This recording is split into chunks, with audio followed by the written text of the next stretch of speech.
Welcome to Putting It Together, the podcast that goes through the entire body of work of Stephen Sondheim, show by show and song by song. My name is Kyle Marshall, your self-described Sondheim expert. As you will discover in this week's episode, in my conversation with Erik Stadnik, we kind of have to really wrangle or wrestle with the idea of how both Bounce and Roadshow seemingly, at least from our opinions, never truly figured out how to begin the show. We've had those discussions here in the past with the opening numbers, but especially like the beginning 20 to 30 minutes of either of these productions feels at its most sluggish, where it feels like it just is throwing plot details at you rather than it feeling natural and revealing about the characters in any way. I welcome anyone who has a very differing opinion out there, but that is kind of how we've been framing it here at the very least. As I mentioned in last week's episode,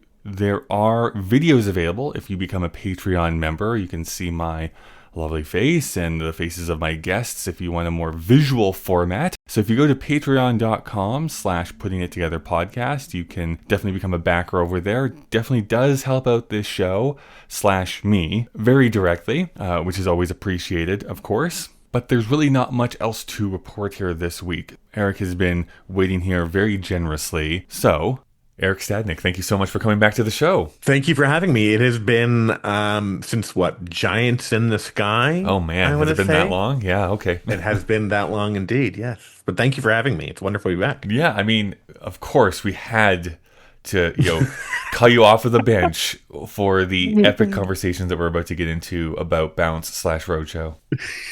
Never has so much been said about so little by so few. I don't know. I know people may get slightly perturbed as we go through this season because it's going to be me saying very similar things throughout. But we were kind of slowly discussing here before we pushed record about our feelings about the show and like the last 20 years of Sondheim. In a way, I kind of wish that this was just like a complete and utter awful catastrophe rather than what it kind of is, which is like I kind of forget about this as soon as I finish listening to it type of thing. Yeah, and as someone who saw the first European production of Roadshow when I just happened to be in London and it happened to be on stage at the Chocolate Factory, a friend was like, "Hey, you should go," and it was my first Sondheim in person was seeing the first European production of Roadshow, and I was like, "There's some good stuff in there." There is, yeah, but it's like they never quite found the thing that would make this show work. And Wise Guys apparently didn't quite have it, and I don't think Bounce has it, and Roadshow has prospects, but I think you have to do like a full rewrite of that show to get to a place where it's like, this feels like a really good show. You're right. 14 more years. If we give them 14 more years, we'll perfect this show. Well, my personal theory, which I talked about when we talked about talent on my own podcast, is I think if the show had fundamentally been about Addison and Hollis and had centered the gay, because that's all the good stuff, honestly, is sort of like the gay relationship, how that interferes with the brothers. But they were so fixated on these two brothers that no one cares about, no one knows about, and using them as some sort of emblematic representation of the curdling of the American dream. And I'm like, Steven, you did that better with Follies 30 years ago already. Like, why are we doing this they also kind of thing like, again? The same team, again, it's a different angle to that same idea, but they did it with Assassins as well. You know what I mean? Assassins, or even if you look at Pacific Overtures, which is about how the American dream sort of ruined Japan, or heavily affected Japan. Like it's very and Weidman's sort of like the history guy. Like he has his various librettists who all do sort of different things, and Weidman is definitely the history guy. And I'm just always flabbergasted when I read about this show or think about this show in any of its forms, because the Meisners, having been this like hot property in the 50s that like everyone was trying to turn into a musical, and I'm like, they're not that interested. What? Yeah, and I was like, I guess there was the 50s. There were fewer options, but come on. True enough, but like it's wild. I mean, I know there's analogous things that have happened in the last couple of decades too, but it can't be understated like how big of a deal these two guys were, and then they're essentially forgotten by like the late 60s. Like no one knew who the Meisner brothers were even by that time. No. So it's hard to try and make people care about, like, who are you talking about? The closest I can think of things that happened in my lifetime was in the 90s when I was sort of in high school. There was a young woman on Long Island called Amy Fisher. Oh, sure. Yeah. Who had an affair with a much older married man and who ended up shooting the man's wife. Mm-hmm. And this became, and she was called the Long Island Lolita and all this stuff. Even the fact I think she was like 15, so definitely couldn't consent, but became this huge scandal and this huge story, partly because actually no one had died. I think that really helped the story kind of live because it didn't have quite as tragic as it could have been. But at one point, all three, because we only had three really at the time, major U.S. TV networks had Amy Fisher TV movies. Yeah, right. They all did. And now if you just ask someone, who's Amy Fisher? They're like, Amy what? You mean like Amy Adams? They're like, you mean Amy Adams and Jolie Fisher. They're different actresses. Yeah. I know they both have red hair, but they're different. Yeah, something like that. And it's just forgotten. But at the time was this all-consuming media obsession. And yeah, that's how I can sort of think about the Meisners. But then I want to say, okay, John, Stephen, the 50s, everyone was crazy about him. It's 1990, whatever. Mm-hmm. Let it go.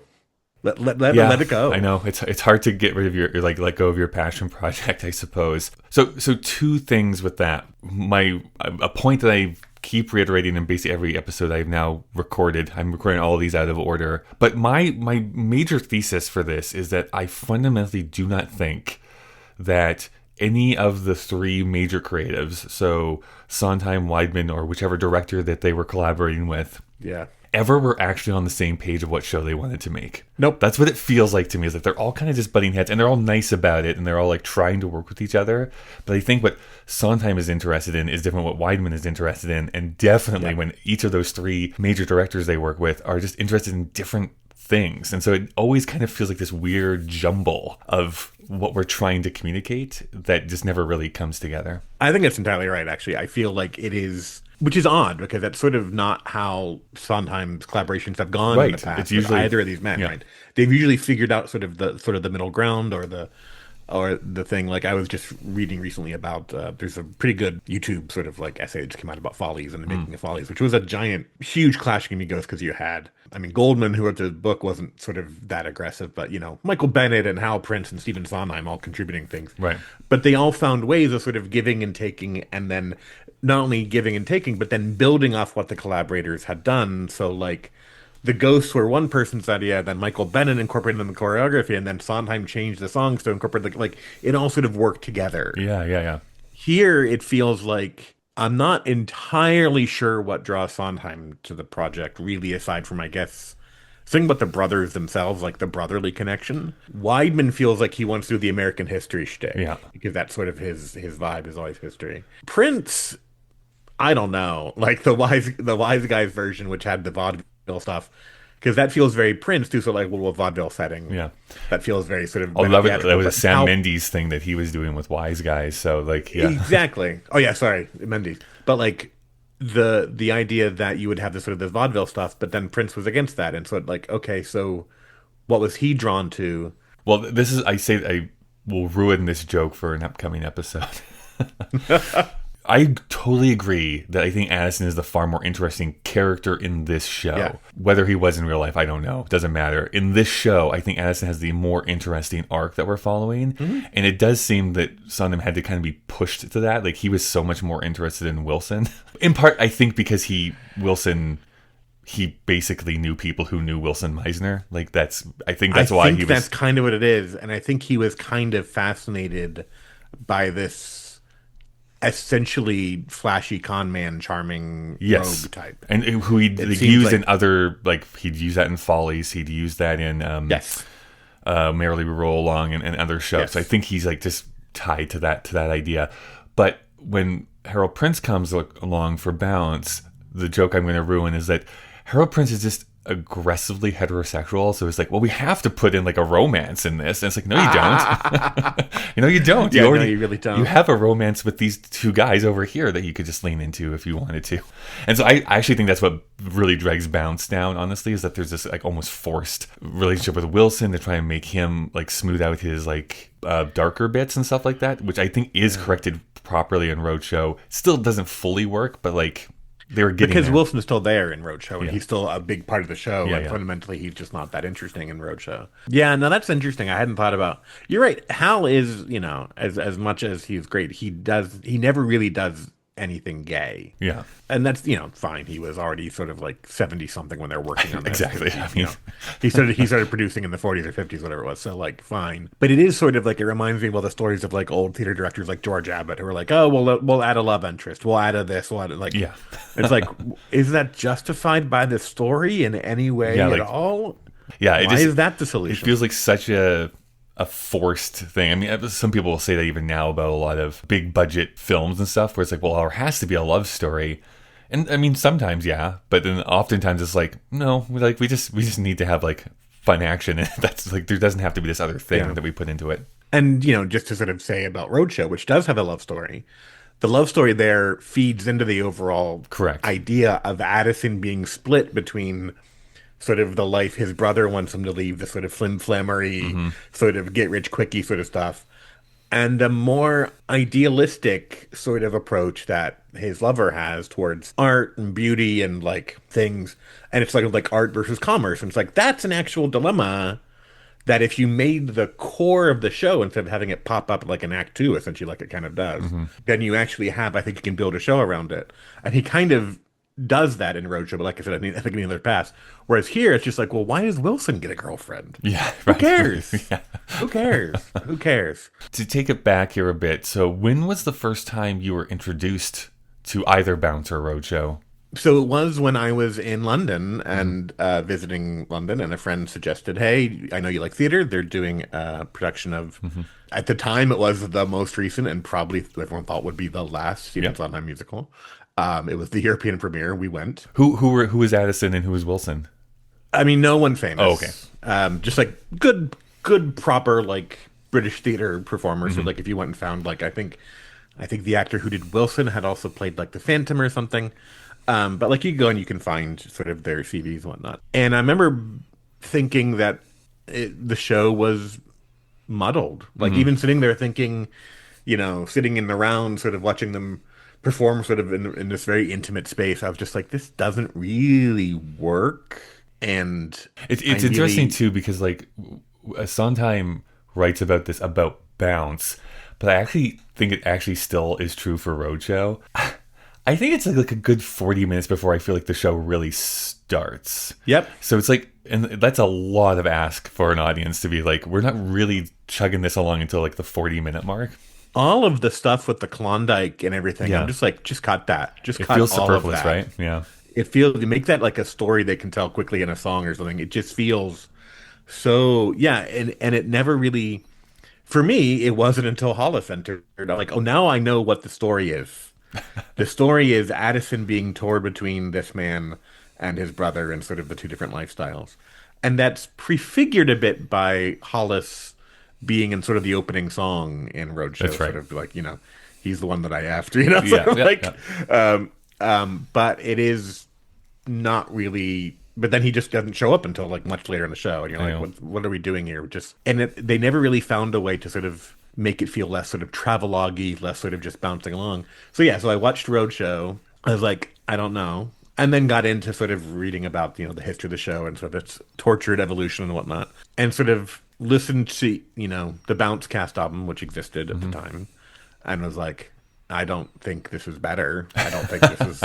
I don't think they revised it Right. downward somehow. I think Roadshow is still a better version of the same material. yeah. And sort of picked a few songs that like I thought were very good from Roadshow, and those are my favorite, and they're the ones everyone agrees Yeah, on. exactly. Right. It's like the It's two that Best Thing Never canonically- Happened and Talent, and like those are good songs, and they're nice to add to the Sondheim canon. And otherwise, it's like you can kind of. It's not quite the same as like Anyone Can Whistle, but it's like you can kind of almost be like, and that's there too. Yeah. It's weird because it's not even a. I know that there's defenders of Merrily We Roll Along. I still contend that is like a score I love, but a show that I don't really enjoy. But I love the score. It's so hard to much. enjoy, but yeah, fair enough. But Roadshow is not even that. It's like I don't really enjoy the story. The music's okay, I guess, but it's kind of forgettable. And yeah, it's like it's better just to let's take these 2 or 3 songs and we'll just call it a day. Yeah, no, it is. And honestly, I think all of those songs reach their best form in Roadshow. So like Bounce here is just like, ugh, this is not it, fellas. Like this isn't it. Now I was in preparing for this, I was doing some research and just reading, see if there was any big Bounce defenders or wise guy or any version of it, right? And there were people who were like, look, if this was written by anyone else who wasn't Stephen Sondheim, I do agree with you that would to a degree that it probably you would would think be. it was Yeah, amazing. And yeah. I'm like, I don't know if I would think it was amazing. Yeah, amazing But might I be would too think big it a was word. I think it would be promising, right? The same way when you listen to like Saturday Night, right? His show from the 50s that finally got performed in like the 90s.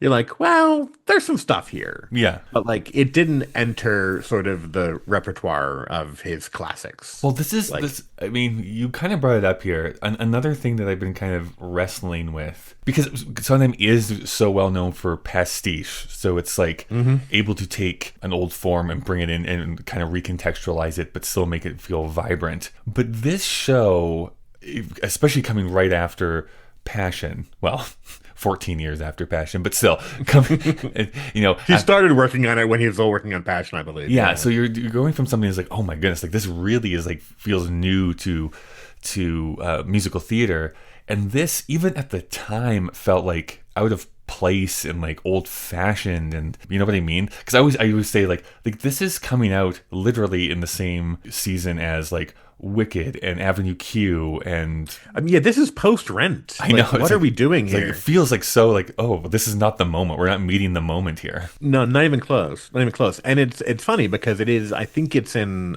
Finishing the Hat, or I guess the second part technically, Yeah. where he talks about this show and he says we wanted to write a musical comedy, Sure. like a proper musical comedy. Which, by the way, no one who works on Broadway now really knows what that means, distinct from Yeah. musical versus musical drama. Like, but to him and Hal and I guess John Weidman probably had a very specific tone and vibe. And Sondheim's like, but not fun I've forgotten, but like writing a musical comedy is extremely hard. Like writing a good musical comedy is extremely hard. And Sondheim kind of hadn't done that in a long time. He'd written all these sort of groundbreaking shows, but that meant he hadn't sort of tried to sort of just do the thing that conforms to the expectations. Like he wasn't doing, a sort of standard 50s or 60s style musical. And this isn't exactly that, but you can see in the way he structures the songs that he's boxing himself in, Yeah. right, to this very sort of 1632 bar sort of thing. He's not letting the songs be this very different, but at the same time, he's deliberately not doing pastiche. Not Sure. really. Yeah. Like he could be filling this thing with tons of late 19th century, early 20th century motifs and vibes, and he just doesn't do that. All the songs sound kind of the same. Yes. Yeah. They all sound like songs from this show, and generally from the tail end of Sondheim's career. They all have that same vibe. And it's just like, okay, so you settled on this structure and this sound, and I don't know to what end that I don't know how that benefited anything. And grafting that on top of, again, nobody cares about the Meisner brothers. And the show never really found out how to make us care about the Meisner brothers. Well, I think after now going through both opening songs that we have here, Bounce and Waste, something that my guest kind of honed in on, there's other examples in Sondheim's career. Obviously, Sweeney Todd is kind of the big one, right? Of someone coming on like, hey, by the way, this is what this story is that you're about to listen to. And there's probably other examples as well. But in both of them, it's all about like crazy things that these people did, but we still don't know who these two people are. In most cases, they have not even been named. So it's like, oh, wait, like, who are these two people? I guess they did these things. I guess that's what this show is going to be about, which is sort of true, but also not really. So it's like, I just think there's never been, or I guess there was this assumption maybe that is like, the audience will figure this out as the show goes on. But I actually think that that there should have been just a moment of being like, no, we have to state very plainly, who are these people? And why should you care about these people? Yeah, we need to establish the brothers better and like what they're. And yeah, the very idea.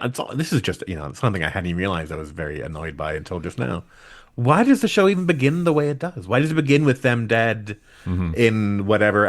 Why is it this sort of weird retrospective on their own? Like, Why is Because Weidman that? likes weird purgatories, I guess. I don't know. I guess maybe I'm like it's one of those like why is this the thing we're giving? Because yes, that introduces us to the brothers and sort of their dynamic and a bit of sort of the supporting characters, but it's I think a much more straightforward sort of approach with them sort of being young men. And I almost think weirdly I don't think Opportunity is a great song, and the equivalent version in Roadshow isn't that much better. But something like that, just where the opening number is sort of like selling the dream of America. Hmm. And then the show could be how each of these two brothers shares or differs in their interpretation of that dream. Right. They should have just like. Addison views it more about like happiness, maybe, and self-fulfillment, and Wilson views it about making money and getting rich. Okay, great. That's a framing for the show now, I think. I think they Maybe. should have just fully just stolen the song from Assassins. Everyone's got the right. Started the show that way, and then we're off to the races. It's the same idea. It's the same idea, Kyle. Yeah. And it's just, no, it's very, I don't know. They're so, I don't want to just say, well, they were all old. Right? They were all Right. old Yeah. Yeah. at this time, and they'd all sort of lost their spark. But that is the simplest explanation for why such brilliant theater creators, no matter given lots of time and lots of resources, far more resources and money and everything else than young creators get, Yeah. could never figure out how to make this material Yeah. work. Fully work. This is why I do think maybe this is me just being way too optimistic. I'll grant that that's probably true. I truly think that there probably is some like 20-year-old out there right now who's going to come at this at some point and be like, actually, I have a way that this can work and be vibrant and push the boundaries and just have an actual point of view to push the show. Because I think that's what, I mean, there are critics out there that think it's just a complete wash. And I'm on the position of like, yeah, it doesn't work, but there is elements here that feel like I see kind of where you're going at, and all of it just needs to come together. I just don't think these creatives were either they were too close or they just worked on it for too long. They were too old. Whatever the explanation is, they just weren't able to get over that hump. Especially because the thing that I keep noticing and keep bringing up, you read through all of Sondheim's books about his lyrics, and he's pretty critical of a lot of his stuff and some of even his Sacred Cows. He's like, oh, like you're being almost ultra critical on this song and this show. And yet it comes to this show in particular, and it's like, and so I made this mistake, It's like, yeah, why did you make that mistake? Like you've been talking about this your entire career of like, I learned this and like, this is what you should never do. And this is what makes a great lyric. And he made like then all of these mistakes in this show that he had to kind of try and retroactively fix ish for the ultimate version. Yeah, no, it is. I always come back to though the fact that in a lot of those tellings of how he sort of wrote things, it is other people who prompt him. That is true. Like, yeah. even as recently as Passion, Loving You comes about because the audience wasn't siding with Fosca enough, right? They were in previews already or works or whatever, right? They were already presenting the show and the audience hated Fosca. And they're like, we need a song that just explains why the audience should at least sympathize with her, even though she is horrible, right? And so he writes Loving You, which is one of the most beautiful and crazy love songs ever written. And like, if you take it on its face, Loving You is not a choice, it's who I am. Like, whoa. Yes, but like, that's powerful. And we get it, right? We get it. Every audience member goes, and it changes the way the show plays. And I'm wondering if it's just like, there wasn't the feedback, or the feedback that coming in was like, that's great, Steve. That's great. We love it.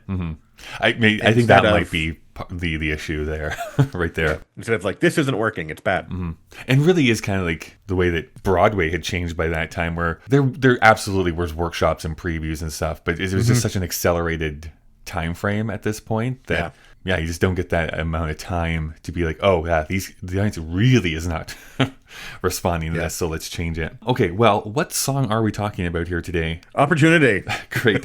So Opportunity is in Bounce. This is essentially replacing what was in Wise Guys and then gets put back into Roadshow, which is it's in your hands now. So because Hal Prince comes in and finds that it's like, I want this to be comedic, I want this to be light and stuff like that, and this song that you've written feels a little bit too austere, self-serious. Let's change this song to be just far more comedic, but with the same feeling. So they change it here, and then they change it back when it gets to roadshow. Can you explain? We kind of did this already, but just to put a fine point on it, can you explain what's happened in the show up until this point?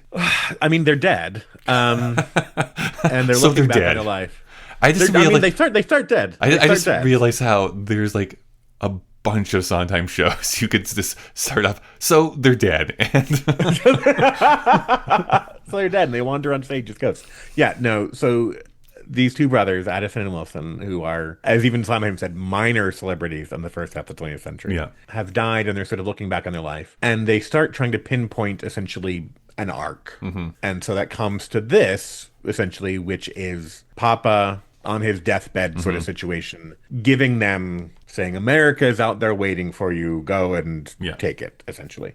And that's the same message in all the versions of the show. Like, this scene yes, has different feels, but it has different feelings and vibes, but it plays pretty much the same. Like, this is what happens in this moment of the show. I will say I don't know if you've gone this much of a deep dive. Have you listened to any of Wise Guys? Like, there's bootlegs out there that are available. You can listen to. I caught some pieces here and there. The audio quality of the ones I was finding was not great. Pretty rough. It's pretty rough. And I was like, that's not. And I sort of listened a bit, and I'm like, it's not wildly different. No, I only bring that up about like Wise Guys really, really focuses on the history and try and have it like 1-to-1. This scene in Wise Guys has like there was actually multiple Meisner brothers, not just the two of them. So it's like the whatever 3 or 4 other Meisner brothers and like Zeppo Meisner or whatever is over there. Zeppo Meisner's there, and the rest of the family, and it's just so bogged down by like, but this is what actually happened. There's like, who cares? Who cares? I keep being the witch in the woods, Meryl Streep witch. Who cares? Yeah, I also find like the essentially like the poker scene that exists as it is now is like interminable in Wise Guys. It goes on so long. They say that too in the book. Like, he admits that, but it's like, we are fully 15 minutes in and they're playing one hand of poker. Like, we need to move this along. It's not a good show, folks. It's not a good show. But you're right. Yeah. So Papa gets wheeled out here in his bed, and he's gonna give them their pep talk. So this is how he starts. He says, "One day lose, the next day win, splash and then it's splat. Giving in's the only sin, and boys, this land is fat. We can all be rich again like that." Like what, Papa? Like that. what, Papa? Yeah. To be Richard Kind, yeah. That. One day lose, the next day win, splash and then it's splat. Giving in's the only sin, and boys, this land is fat. We can all be rich again like that. Like what, Papa?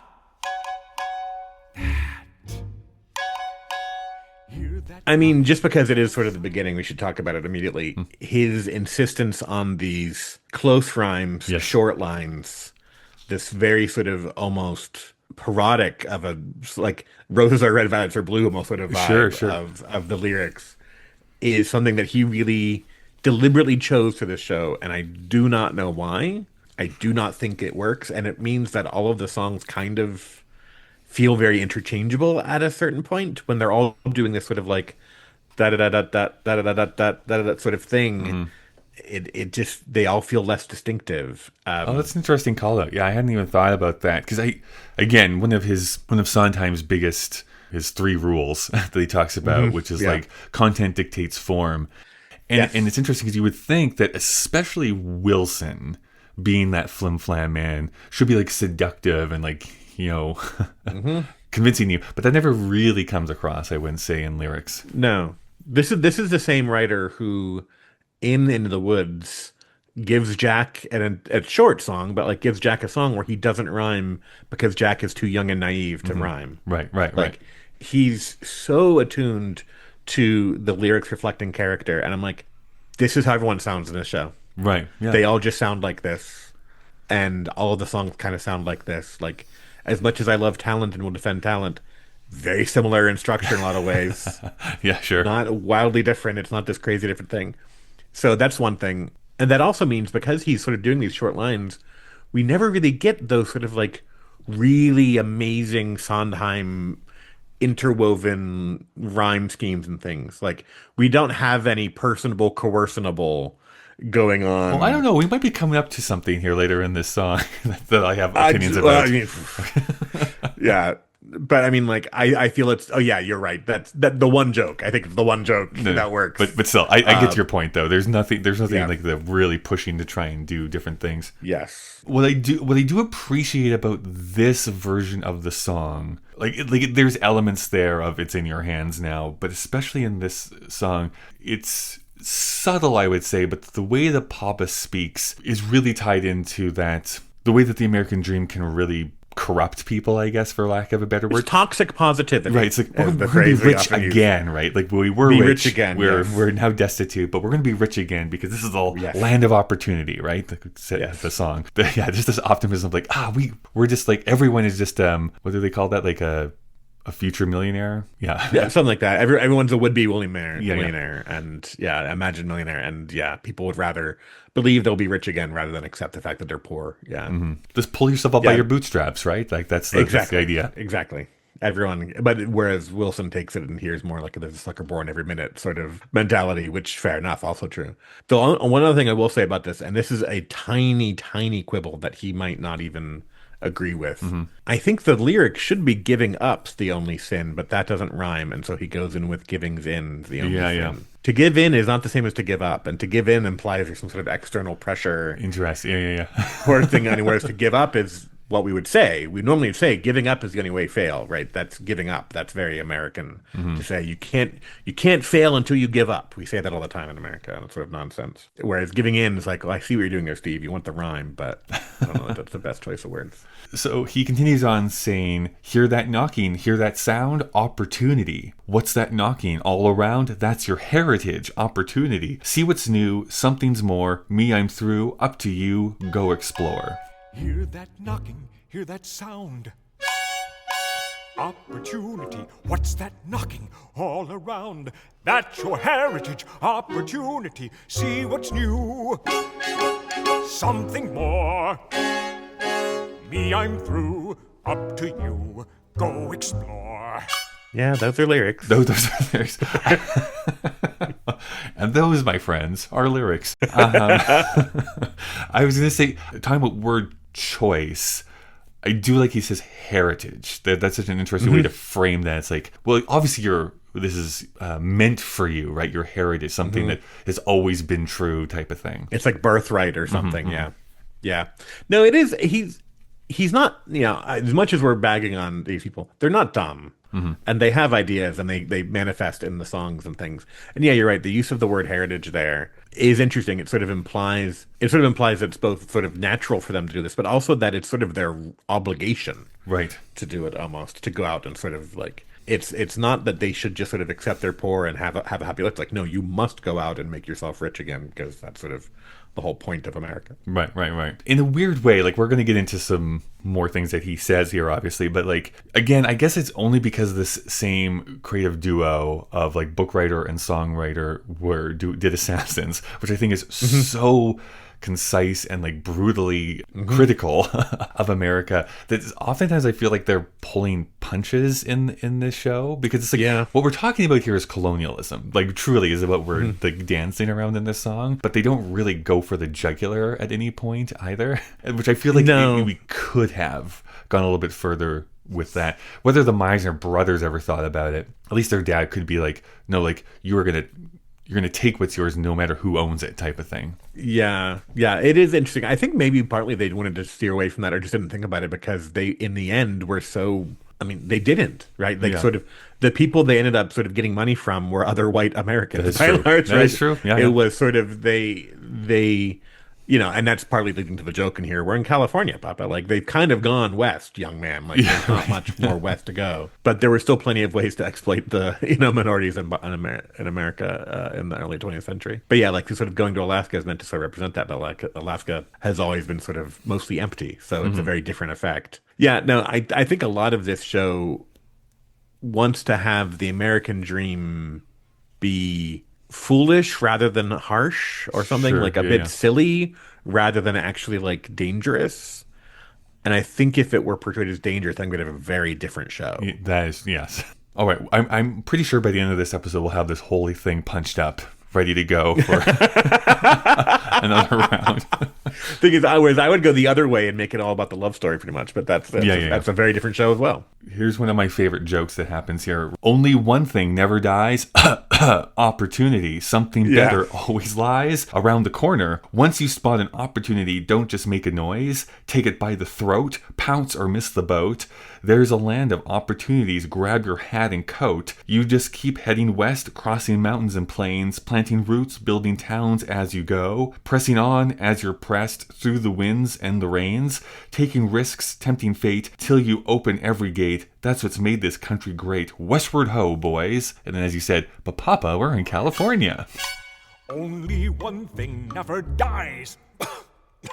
Opportunity, something better, always lies around the corner. Once you spot an opportunity, don't just make a note. Take it by the throat. Pounce or miss the boat. There's the land of opportunities. Grab your hat and coat. You just keep heading west, crossing mountains and plains, planting roots, building towns as you go. Pressing on as you're pressed through the winds and the rains, taking risks, tempting fate, till you open every gate. That's what's made this country great! Westward ho, boys! But Papa, we're in California. This sort of like bit where he kind of gets carried away by sort of the dream of manifest destiny, essentially, right. and what is like in a way sort of the emotional climax of the song, because it is rhapsodizing this sort of go west young man. It is really giving into sort of that idea and presenting it a bit in a negative light, but much more in sort of like this rugged individualistic sort of sense of things, you know, taking risks, tempting fate, like go and be sort of a great man sort of thing, and build towns. And the fact that this is being sung in, you know, whatever year it is, but like well after the West has been won. Yeah, right? late Like 1800s here, yeah. Yeah, late 1800s, exactly when it's meant to be. Like there were still definitely skirmishes with Native American things like that happening, but fundamentally no one was in doubt of this land at this point, which is why the joke, Papa, we're in California, is such a lovely sort of undercutting. Like it's actually quite funny. Yeah.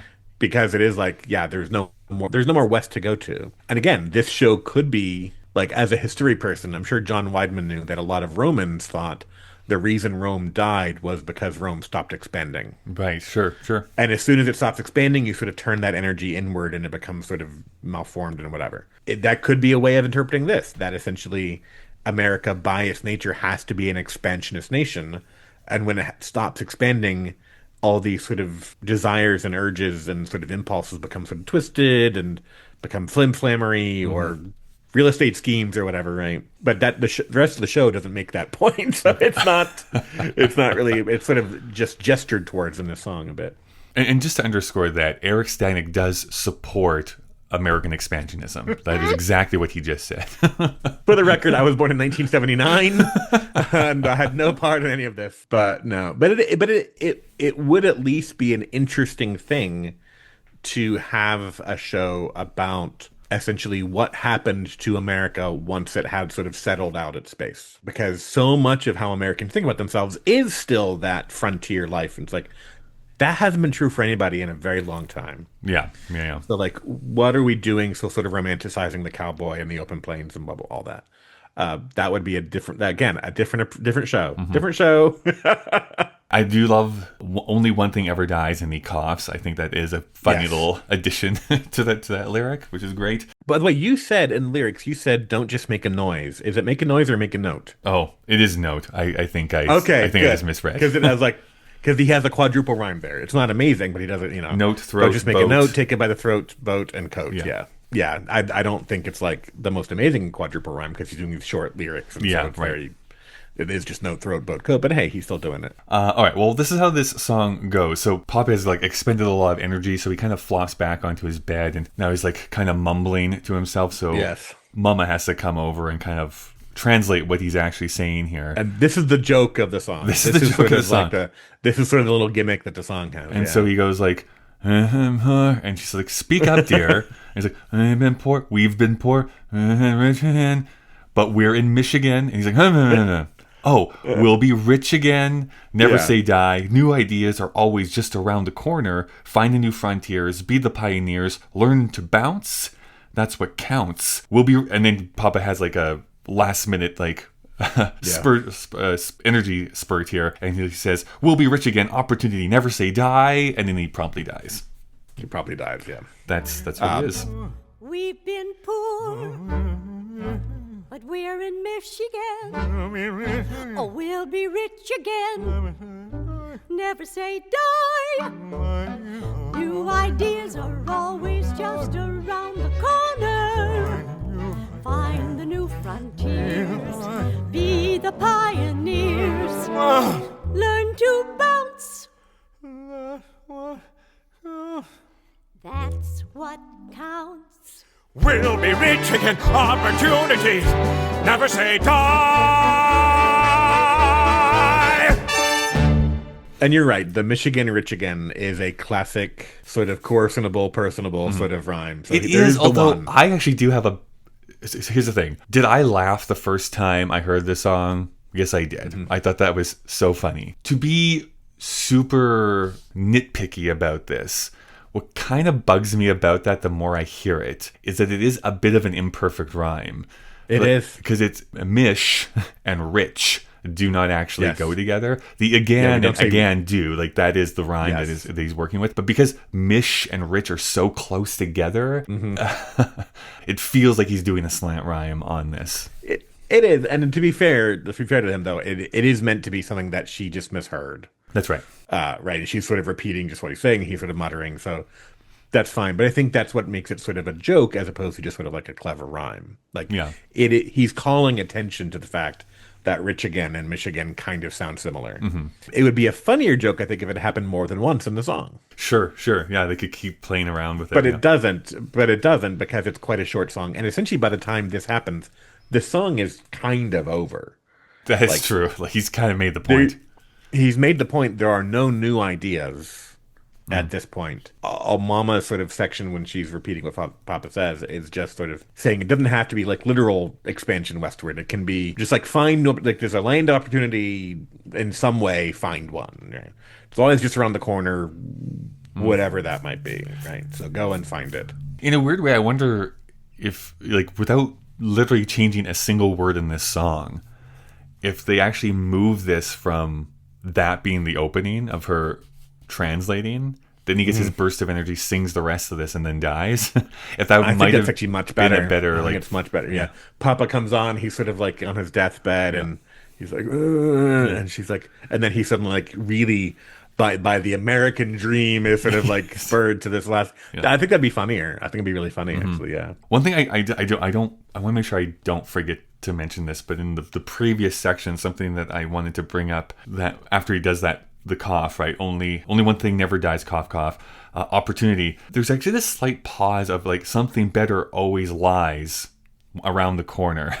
And it almost feels like he's playing around with lies being both like lying down, but also not telling the truth here. So I think that there is some critical nature that we're supposed to take this song. Yeah, I wonder about that because you're right, but at the same time, it's because the cough has its own rhythm in the song. He kind of needs it to match. That's given true. the kind of the next song.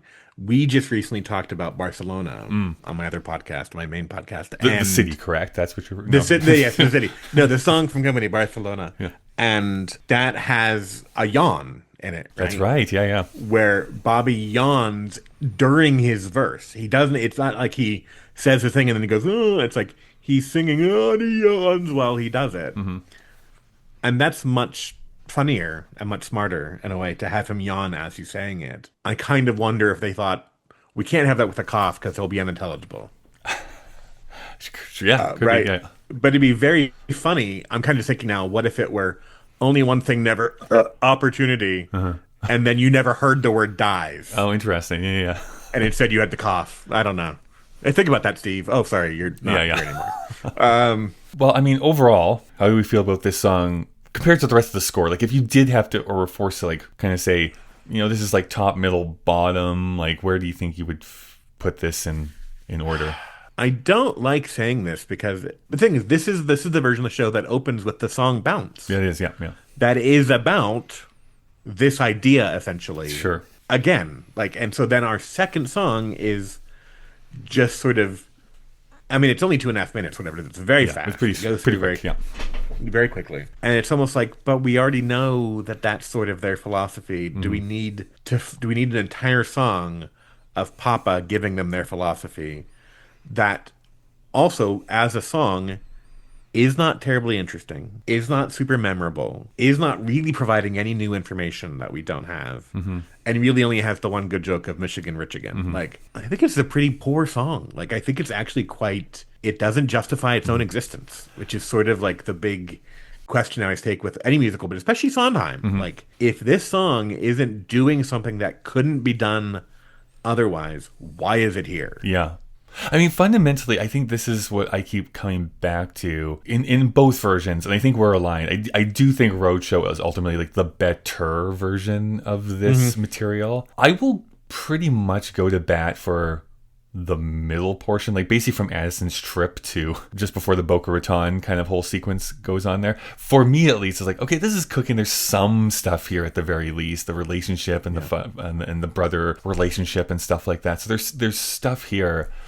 But in both versions, I just find that the opening kind of drags, right? Yeah. Like, we get kind of the same stuff repeated to us. They're off to the Klondike, which I guess Willis learns to play the game, but like, okay. A part of me wishes like, honestly, you could basically just open the show there. Like him. You easily could. The game is the first things. Like, he's learning that, Yeah. and now we're off to the rest of the show. Yeah, that might actually be a better way of doing it, especially because it's one of those things like, we don't need to be told why an American believes the American dream. That's true. I think maybe that's We the don't big need a one, yeah. song about that. We don't need a song about that, right? For new immigrants, that makes more sense. But for someone born and raised, like, you're kind of you know it already. You know it, and it's very, like, we don't need to know why two guys around 1900 would think that they should go out and get rich. Like, that is, it's very fundamental, sort of like, to the understanding of the times and the people, and doesn't justify a song, let alone multiple songs, all of which kind of do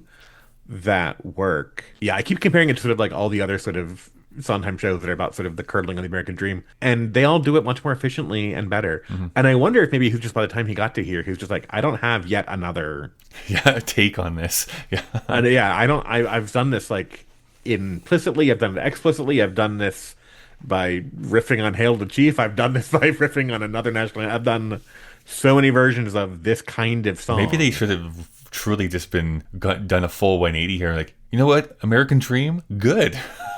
Get American Dream awesome. Because I do think, and that's actually kind of what I do find interesting about the best elements of Roadshow, is in a way that show does present a healthier, better version of the American Dream that focuses more on the pursuit of happiness as opposed to the pursuit of wealth. Yeah, Right. yeah. Where we have Hollis and Addison finding their relationship together, Hollis sort of developing this sort of artist calling, like all this sort of very non-wealth based, but still it's about finding purpose and happiness and your place in the world. And then Wilson comes along, it's about money, haha, and that's just not that interesting. I will probably never listen to the song ever again.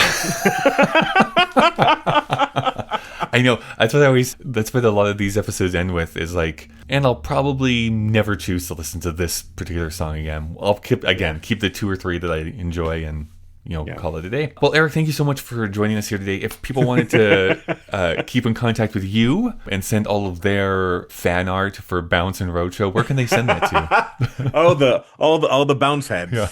All the bouncy acts out there. I find the simplest way is, I don't know if people are on Blue Sky anymore, but you can find me on Blue Sky.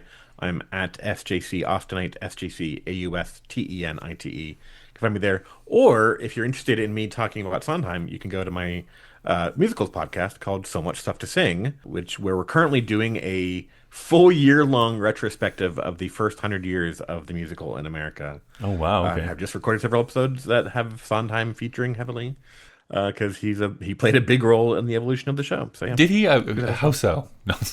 Also, I mean, he kind of wrote some lyrics here and there. Yeah. Mainly a lyric writer. Nothing else really contributions. His best work is in Do I Hear a Wolf? I was just gonna say. Wasn't he that guy who made those forgettable lyrics from A Funny Thing Happened on the Way to the Forum? Yeah, the ones that no one mentioned even in the reviews of the write-ups. Yeah. So how are you framing that? Are you just like focusing year by year, or are you doing more bigger swaths than that? Sort of bigger chunks, because we essentially do like 20 to 24 episodes a year because it's bi-monthly.